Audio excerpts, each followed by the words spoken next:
hand up and then I'll call on you guys. So what are some of the biggest concerns that you have with an autoimmune disease when it comes now to stepping into the dating? Like, let's say someone were to say, I'd like to go on a date with you. So I know some of you are ready and some of you are like, eh. So whoever wants to answer that question, just hand up. What would be some of the concerns that you would have? Go ahead, Diana. Me, it's the bathroom. Like, I've been asked to go out for coffee. There's no way I'm drinking liquids on a date. Like, I don't know. And then when I think about it, like, cause I recently refused someone or whatever, but like, when I think about it, I don't pee that often. Like, Right. Why am I putting up my own barriers? Well, from my counseling background, I could tell you, but I'll wait. I agree with that too. That's always a thought of mine too, is, if it happens, like, where are we going? Yeah. Is it accessible? Is it close to park? Is there a bathroom nearby? Am I gonna feel okay that day? Like, I always hate letting other people down, but with this disease, sometimes we don't have a choice. Yeah, I am all for hanging out on Thursday. And then you wake up on Thursday and you're like, nope, I'm not doing anything today. I feel terrible, but you have to listen to your body, because if you push it, it's make it worse. But then you internalize all that stuff, and it's just like, wow, like, why would anybody want to go out with me? And why? It's like, we are our own worst enemies, really. That's what happens. Yeah, for sure. I think that we play that over and over in our head, like, why would they? And this and this about me. And it's a lot of mental games. I know for me, and I don't want to answer for you guys, but I know it's that mental stuff that, well, if he walked out on me, if my husband, after 3 kids and had been married, if he walked out, who in God's name would want to do this? And so I think it's that scary part, right? So Sanam, what about you? Where are you at? If someone were to come and ask you out, where are you at? Would you be nervous? Would you say yes? Yeah, sure. So I think the most stressful part is that when to disclose your life with MS, because you don't know when it's too soon, when it's too late. You don't want to say it right away, because you're going to feel like, I don't know that person well enough. So should I share right now? This is very vulnerable about me, and I want to get to know that person. But also, when you start knowing that person, you feel like, okay, isn't too late to share right now. That person might just feel like, I needed to know right away, or I needed to know some point in a dating or seeing each other, so I could just support you. Even maybe that person is coming from the good place. So I personally listen to my gut. I personally listen to my instinct, and I feel that person first, and then I'm like, okay, I think that I can share that. And sometimes I'm like, no, I even don't want to get to know you more, and you're out of picture right now for me. Yeah. Sure. No, I think that's really good. Someone else had their hand up. Diana? No, I'm just going to say, to add to that, sorry. When it comes to telling people, I tell people right away. You do? To cut into the, am I going to tell them? Am I not going to tell them? Are they going to leave? Blah, blah, blah. Like, so I just come out, and it's wrong sometimes, because even in the chatting phase, I'm like, I'm in a wheelchair. Yeah, but Diana, I think you do it because you want to know, and you want to say, like, so you can go now. I want to add on to that too. Like, I've tried some of the dating sites like Derek talked about, and you talk for a while, and you have to decide, like, are you going to tell them right away, or when do you do it? And like he said, I've told people before, after chatting for a couple of weeks, and then it's just like poof. Yeah. But like, if it were to affect of me going on an actual date, like, I would have to they would have to know I have MS, because as soon as they physically see me, they can see there's something wrong. I wear it on my sleeve, I can barely walk. Like, they're going to have to know by that point. So, yeah. But how do you tell somebody that early on? And, 75-25 chance they're just going to split. Well, yeah, it's a good way. Anyone else have? Because I don't want to Well, bleep in and ask. yeah, my experience with it was always, yeah, the bathroom was a main concern. Mhm. What are we gonna do? Luckily, the pandemic really set things at my pace, like Right. first date in a park. I can pee in my bottle in a car, like, Yeah. and I did that, I met somebody for the first time and I'm like peeing in my car while they're like waiting for me. And it's you weed out a lot of people. Yes. Um, and some of them just, I've met friends, I've made friends in the dating app world. I met somebody with MS and she lives, well, obviously she lives close by, but like, it's just interesting. She was the first person I ever really met and hung out with that has MS, but you never really know. And then also the logistics of it all was kind of a headache Mhm. in general. Um, I fell down and hit my head on a date, like Okay. tripped on in their backyard and like smacked my head on a planter, and she didn't even help me in my car. Like, Right. Oh, she did. I mean, no, I had a Yeah. lovely time with you if you're out there. Yeah. Yeah. Just I wake do up and remember, maybe help some people.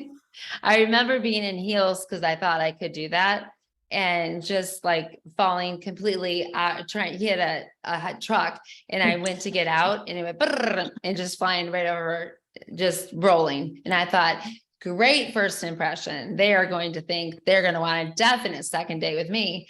So those crazy things do happen. It's us. So anyone else want to add to that if they were asked out? And Ricky, what you got? Well, in my situation, I mean, it's obvious. Like, the first time you see me, you know that there's something wrong. I can't hide that I have MS. But for me, like going to the restroom, I've had Botox in my bladder, so I don't pee normally. I have to catheterize myself, and I found that they have travel catheters, so I can carry a catheter in my pocket. And as long as I can find a place to be alone, whether it be a bathroom or behind a wall, I can drain my bladder and take care of that. But it's how people react to that. Right.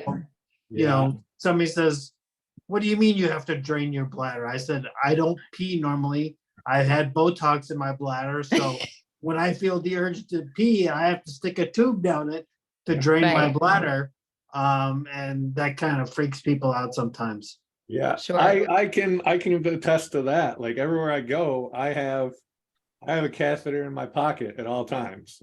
And then I have my little bag, my purse, as I call it. Like it goes everywhere with me. I got extra catheters in there. I got extra pills in there. I got everything I need. And it's Right. to explain that to people. Why do you have that? Why are you carrying that bag? Like, what are you getting out of there? And it's like, well, I'm getting a catheter. Like, do you really need to know that? Like, I have to go to the bathroom, and this is what I have to do to go to the bathroom. So yes, it's a catheter, and it's just see the look on the person's face that first time. They're just like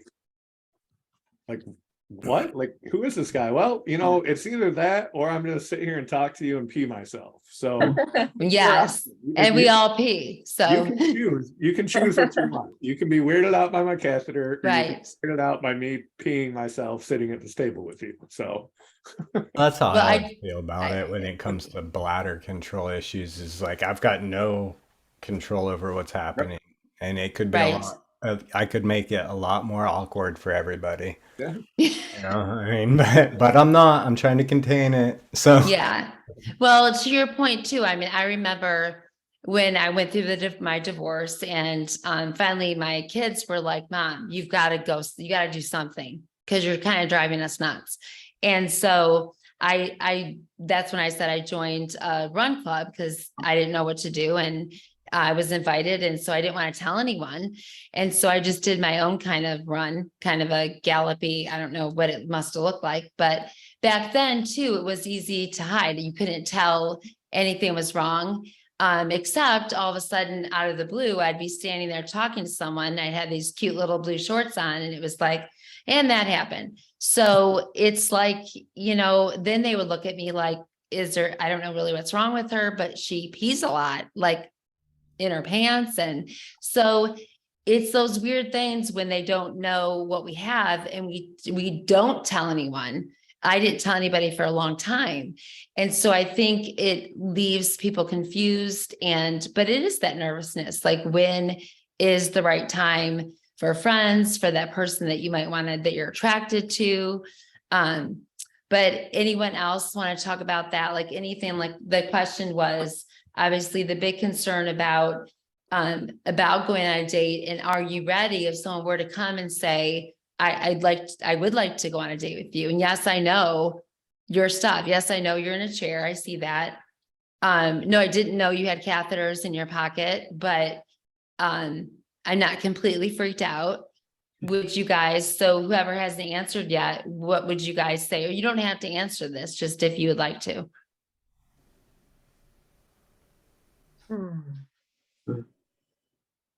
I know it's a tough one. I remember when my husband now asked me, and I tried to explain to him what I had, and all he saw was how strong I was. I was still a trainer in a big gym, and I was his trainer actually.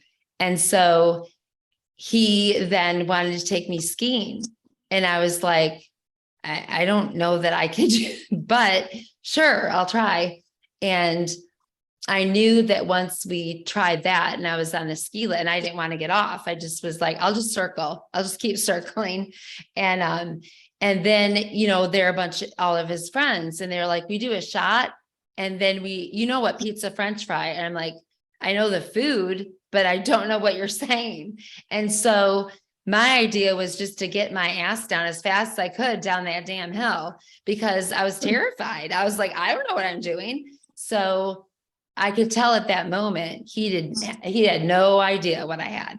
And so I really needed to explain to him that I know what I look like now. And I do take very good care of myself. However, this thing can do whatever it wants to do. And this is where I could go. And I need you to understand that. And so that's a tough one. You don't want to tell someone that, but I think it's important. And so go ahead. Anybody else? Go ahead, Jenny. Well, I think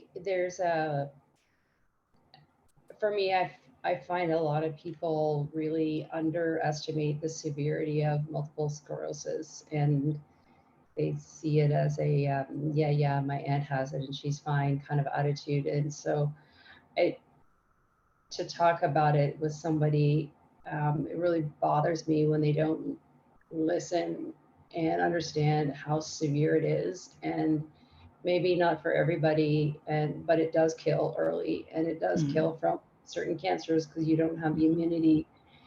And I know because I've become very, very close to those points and that point. And so how do you share that?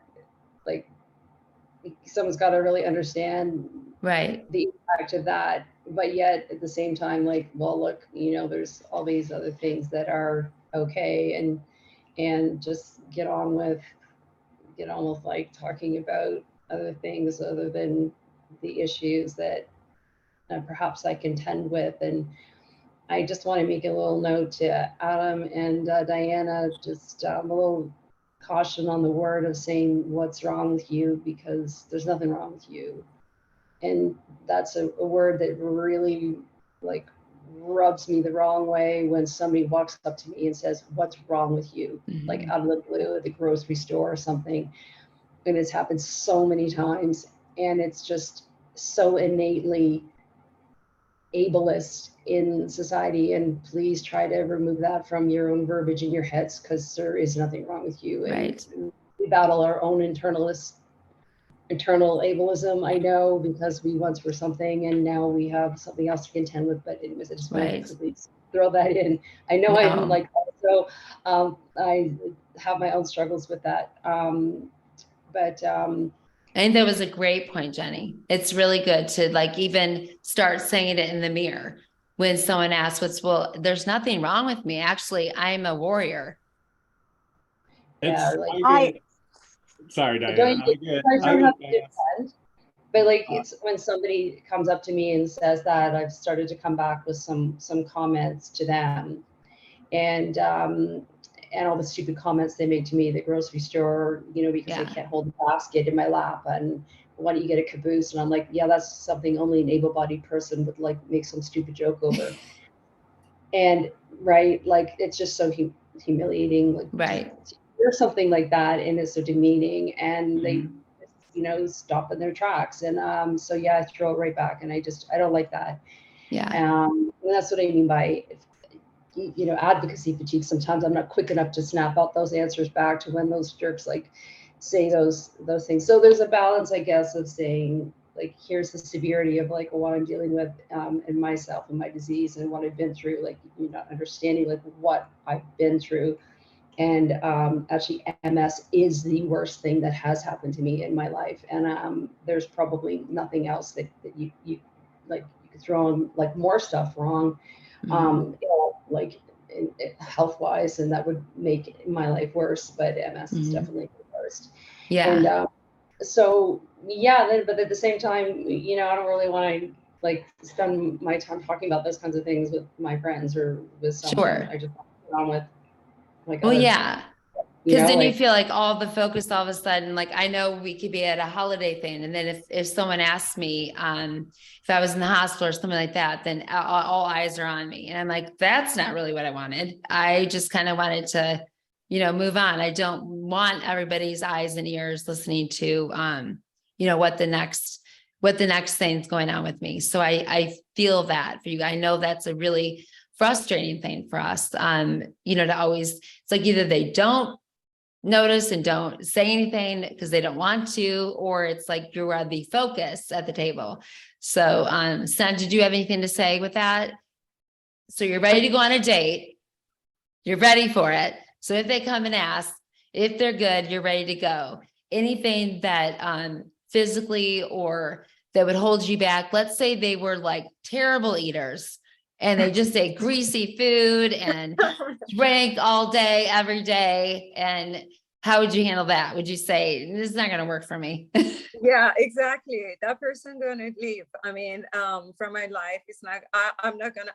In general, I used to be all the time healthy eater, and now, you know, because of MS, I'm even better. I would say not Right. worse, but better with Mhm. gluten-free, Yeah. dairy-free, stuff like that. That we all make those changes just to Right. make positive change in our life. But yeah, definitely greasy food, no, it's out. A person, you know, just I think we all hope that we Mhm. are hopeful that the other person that is a potential partner Mhm. is going to understand, but it's not 100%, of course. Absolutely. Whoever wants to leave, they're, you know, they can leave, and whoever really wants to spend time with us, like your husband, Mhm. they want to stay with us, and they want, even they have no idea what MS is, but they go and read, they go and talk to people, they come and join you to the events just to get to know what Right. you're going through, you know, Mhm. without giving Yeah. you a hard time, just to understand you and support you. So Right. and I'm sure out there is someone for all of us that wants to do that for us. And we are all, as you said, we are great people. We are going Yes. through a lot in our life, and we're doing it ourselves, mostly with no help. And yeah, Yeah. No, that would thank be you. all. So, Derek, did you have your hand raised or no? You just put it down.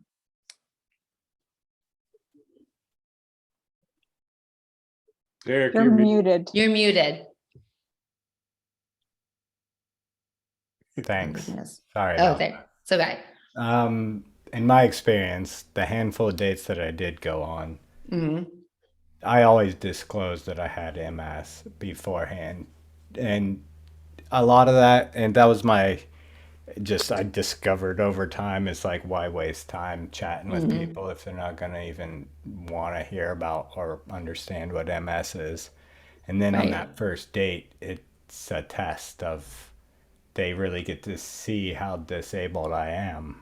And Mhm. I just don't care. You know, I mean, I'm confident in myself and I don't need anybody else to be happy. You know, I would Right. like somebody else and to share these experiences with people, but it's not something that I feel I need in my heart to become whole.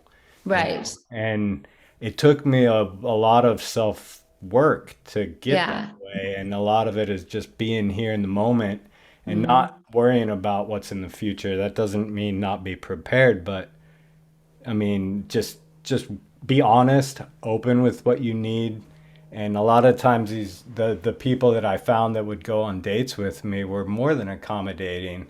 And you know, and then it's just if it doesn't work out, it doesn't work out. But Right. you never know until you put yourself out there, and it really helps Yeah. to not care what other people think about you. Yeah. I mean, to the Yeah. point of being just like narcissistic almost. Yeah. And I think it's good too, like what you said is just, I think you have to be, I don't think I mean, honestly, when Lance asked me out, and I could just say his name because you guys know, but I was like, really? Because I had become pretty comfortable in my own skin and who I was. And I was okay with not meeting anyone. And at that time, now that I was busy with kids and my work and stuff like that. So had it been a few years later, I probably would have been like, well, when is this going to actually happen? So, but Adam, what do you have? You have your hand up. Yeah, And then I I'll was, go to the next question. I was just gonna say, like, this happened a couple months ago. You know, I've gotten used to being alone. I do stuff Mhm. alone. I'm like Derek said, it would be nice to have somebody, but I don't need somebody.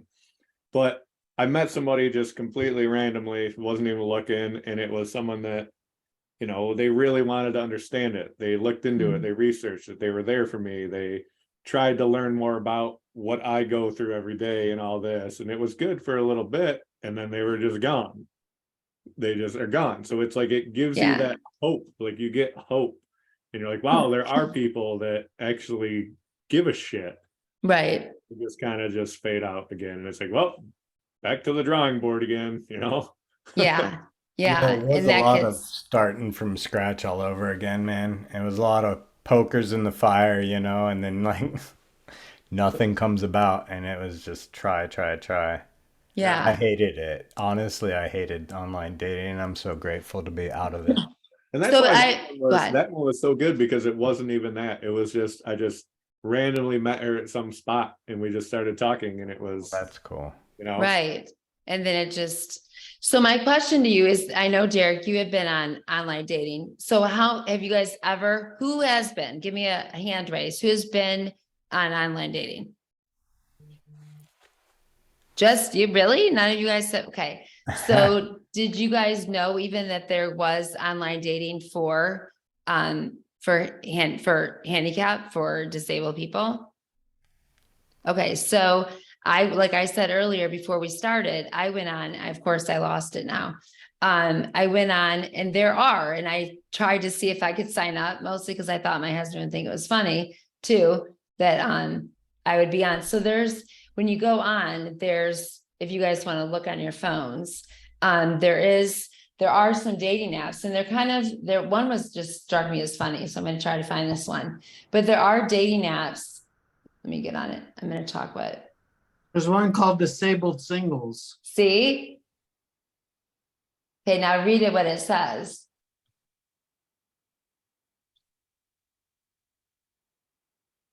Well, to all of us, not to yourself, Ricky. I'm not on it. I just know it exists. I know, but if you scroll down, it should tell you kind of what it like what it is.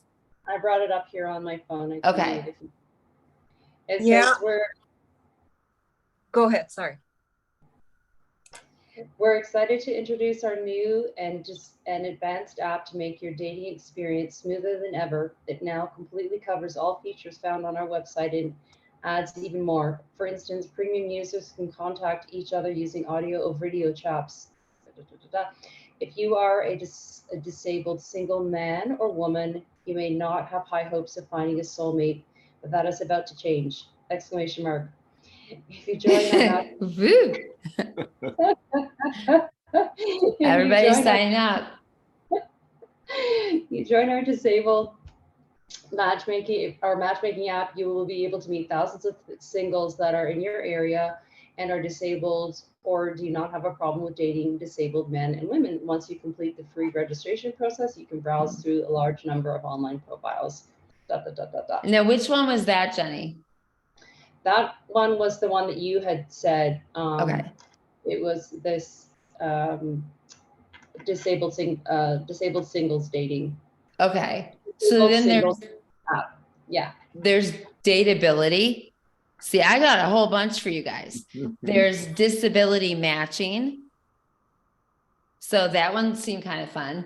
Then there's disabled single dating. There's that. There's lonelies, chat and flirt. That sounds terrible. And then there's Yeah. odd. I gotta say this, Kathy, and I don't know, Yeah. I like want to punch me through the computer, but Okay, I'll get ready. highly enjoyed our conversation last night. We were talking about this, and Lance's idea of an app called Handy. Amazing. Oh, right. Yeah, you thought of Amazing. it. HANDI. That would be an amazing app name for a I disabled. know. for I a think disabled that dating. we should all get together and make it, because I think that'd be very good. So they don't seem to be getting the humor in it. They don't seem to think it was as funny as we I think did. it's great. Handy, that's a great name. It is good, better than dating disabled. Right, That's- or whatever that Yeah. other one is. Flirt. Yeah, and flirt whatever and- it was. But there are so many. I was really shocked at how many there really are. So I want you all to go on one, and then we do our second one. I want to know how it went. Oh, But I God. am curious, just what you go ahead, Diana. What? No, I was just gonna say, like, the main thing that's stopping me is the friggin' bathroom. What am I supposed to say to someone? I haven't kissed you yet, but can you help me get on I have and to off pee. the toilet? Yeah, but if you're Can going you to pull down my these, pants? well, that may be very sexy, Diana. You don't know, The thing is like, yes, So- that is what you have to say. right? But mean, on these So it's a disability short apps, answer. that can't be that weird. Like I have to pee a lot. So I mean, they can't be like, you what? Out of all the things with our disabilities, that can't be the strangest thing that someone will ever say.